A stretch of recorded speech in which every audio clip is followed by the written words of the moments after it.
This is JC. This is Daniel. And together, we're Just My DIY. And today we're going to show you how we made this Sola Wood Flower centerpiece. Love having flowers around the house, but after a while it gets a little expensive and messy. There's cleanup, there's cost.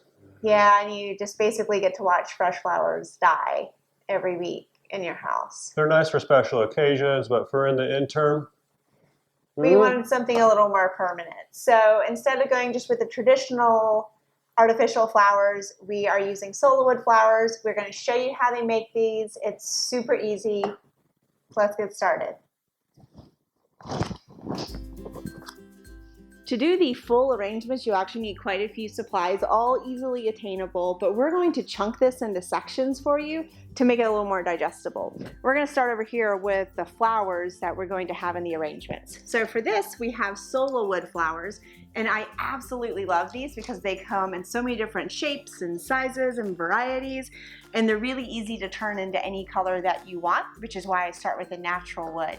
You will see in the video that I do have some pink roses that I bought for a project that I never actually worked on. And you can turn these into different colors as well, even if they're already a color. So there are three different methods you can use. There are three different methods you can use to color Sola Wood flowers. You can airbrush them, but we don't have an airbrush. You can paint them, well, that takes a little longer, or you can do what we're gonna do, which is dip dyeing them. And to dip dye, you take water and some craft paint. You mix it together with a fork, which actually works best. Dip the flower right in, and then you put it in an egg carton to dry. So that's where we're gonna start, and we will be back when we're ready to move on to the next step. Okay, so first thing we're gonna do is we're gonna take one of our cups. We're going to take some water and we're going to put some water in there. You don't want to fill it all the way up. You just want it to be deep enough that whichever flower you're working on can be fully submerged in there. And then we're going to take one of our craft paints. And you want to put a lot in there, especially if you want a really heavy color. I actually put about a half bottle of one of these little craft paints into here, so you see it ends up looking kind of like that. Make sure you mix it up really good because the paint definitely settles at the bottom, so make sure you're scraping the bottom. I'm going to go flower by flower because the paint will settle in the water, so you don't want to mix up all your colors and then start dipping. You want to mix and dip a color, mix another color, dip another flower. So we're going to start off with these pretty little flowers right here. We'll just dip it right in. Shake it off.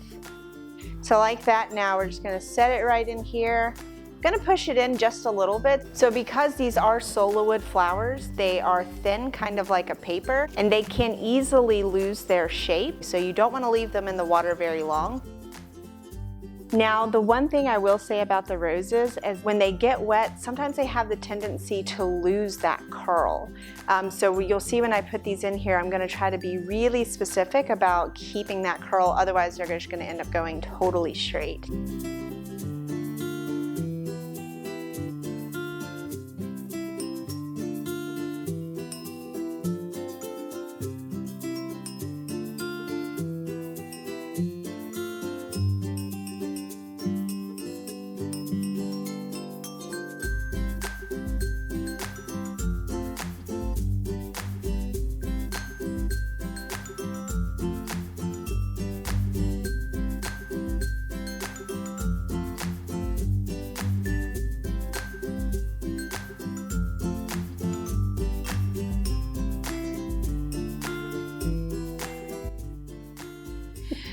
So while the flowers are drying inside where it is warm, we're ready to move on to the next segment. Daniel, what are we going to be doing? We're going to modify our vase to create a grid work across the top in order to organize our flowers and accoutrement nice and evenly. Yep. Then we're going to rope trick it in order to hide our fake stems and other things that will not look pretty inside of it with something that will disguise and hide it.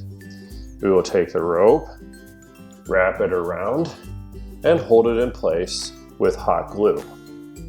Yep. That way our arrangement will look pretty. Oh, so pretty.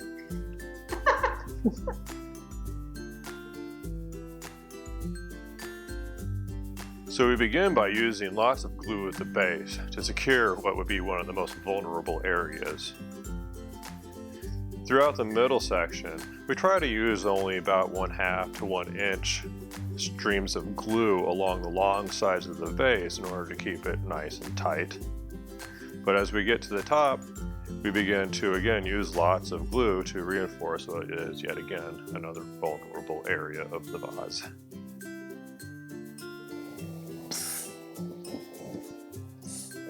Hey Daniel, Hey JZ, guess what time it is?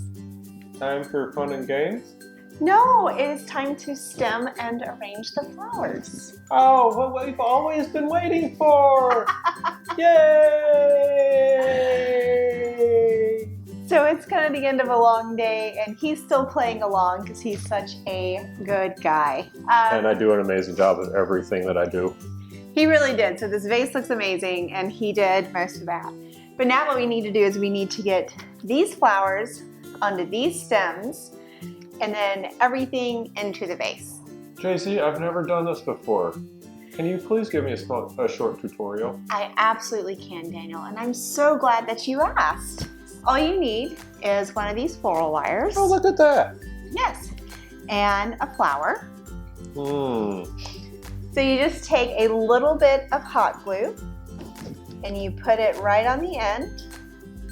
And then you choke up on the wire because if you don't, it will bend and it will not be a good thing. And then you press it into the flower. It's a flower. Yep. So Daniel is actually going to stem all of these flowers while I start working on the greenery. So we have a lot of different greenery. I'm actually not a pro at flower arranging, but every tutorial that I have seen has used a lot of different greenery, different heights, different textures, all of that. I know that I want to use these because these are very fun. So I'm actually going to put these kind of around the outside. If we had only done this before Halloween, we'd have spider webs. I can't What actually... on earth are you doing? I'm trying to cut this. Do we need to trade jobs? I think you need to cut these. You lack the power. I lack power. That seems like a good height. How am I supposed to get my job done? Just these two more. Well, one at a time, love. One at a time. Come on, help a guy out. One at a time. What height? Come on.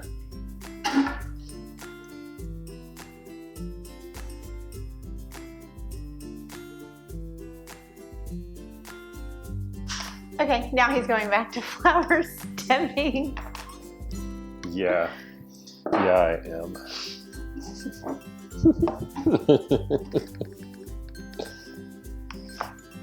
I need to this in the middle. I mean, technically you can cut these a lot, but for the look I'm trying to create, I really feel like you can just bend them the way you want. Remember, you can't cut it longer, you can only cut it shorter. He's so smart.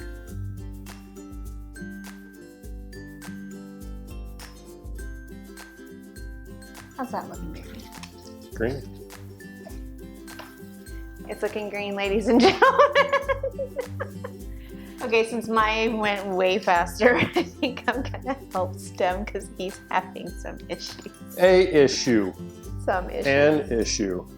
Grammar is important.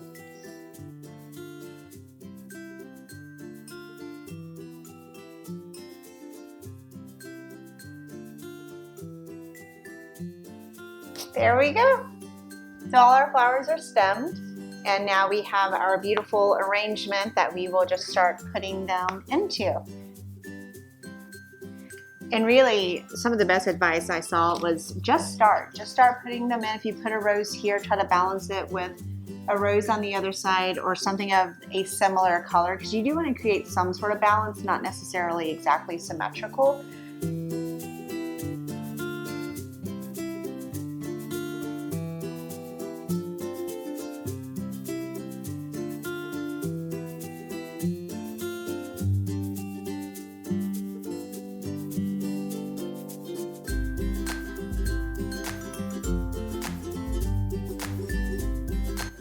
That's it. There we have it. Very easy, just a few steps, 4 to 5 hours plus a little bit of drying time, and you will have a beautiful centerpiece that will not die.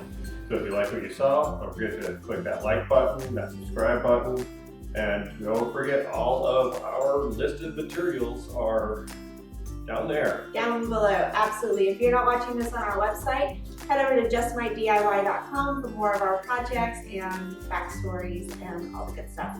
Thanks for joining us. See you again next time. Bye guys.